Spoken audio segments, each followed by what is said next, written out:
ಆತ್ಮೀಯ ವಿದ್ಯಾರ್ಥಿಗಳೇ, ಎಲ್ಲರಿಗೂ ನಮಸ್ಕಾರ. ನನ್ನ ಹೆಸರು ನಾಗರಾಜ್. ಶ್ರೀವೇದ PU ಕಾಲೇಜಿನಲ್ಲಿ ಕನ್ನಡ ಉಪನ್ಯಾಸಕರಾಗಿ ಕರ್ತವ್ಯವನ್ನು ನಿರ್ವಹಿಸ್ತಾ ಇದ್ದೀನಿ. 2025-26ನೇ ಸಾಲಿನ ದ್ವಿತೀಯ PUC ಕನ್ನಡ ಪ್ರಶ್ನೆ ಪತ್ರಿಕೆಯ ನೀತಿ ನಕ್ಷೆಯ ಕುರಿತಾಗಿ ನಾನು ಕಳೆದ ತರಗತಿಯಲ್ಲಿ ಮಾತನಾಡಿದೆ. ಈಗ ಹಳ್ಳಿಯ ಚಹಾ ಹೋಟೆಲ್ಗಳು ಇರತಕ್ಕಂತಹ ಗದ್ಯದಿಂದ 2 ಅಂಕದ ಪ್ರಶ್ನೆಗಳನ್ನ ಕೇಳ್ತಾರೆ. ಆ ಪ್ರಶ್ನೆಗಳಿಗೆ ಉತ್ತರವನ್ನ ನೋಡೋಣ. ಪಟ್ಟಣದ ಹೋಟೆಲಿನ ಕಟ್ಟಡ ಹೇಗಿದೆ? ಪಟ್ಟಣದ ಹೋಟೆಲಿನ ಕಟ್ಟಡ ಮನವನ್ನಾಕರ್ಷಿಸುವ ಭವ್ಯವಾದ ಕಟ್ಟಡ.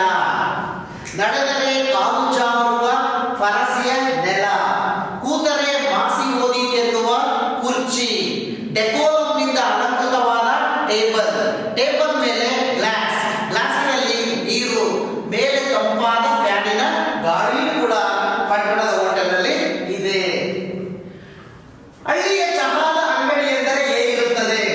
ಹಳ್ಳಿಯ ಚಹಾದ ಅಂಗಡಿಯಲ್ಲಿ ಮುರುಕು ಬೆಂಚು ಇದೆ, 3 ಕಾಲಿನ ಕುರ್ಚಿ ಇದೆ, ಗಟ್ಟಿ ಹಾಲಿನ ಹೆಡಸು, ಚಹಾದ ಕಪ್ಪು ಎಲ್ಲ ಇದೆ. ಜೊತೆಗೆ ಆತಿಥ್ಯ ಆತ್ಮೀಯತೆಯೂ ಕೂಡ ಇದೆ. ರೋಗಿಗಳ ಹಾಗೂ ಪಥ್ಯ ಮಾಡುವವರ ಜಿದ್ದು ಎಂತಹದ್ದು?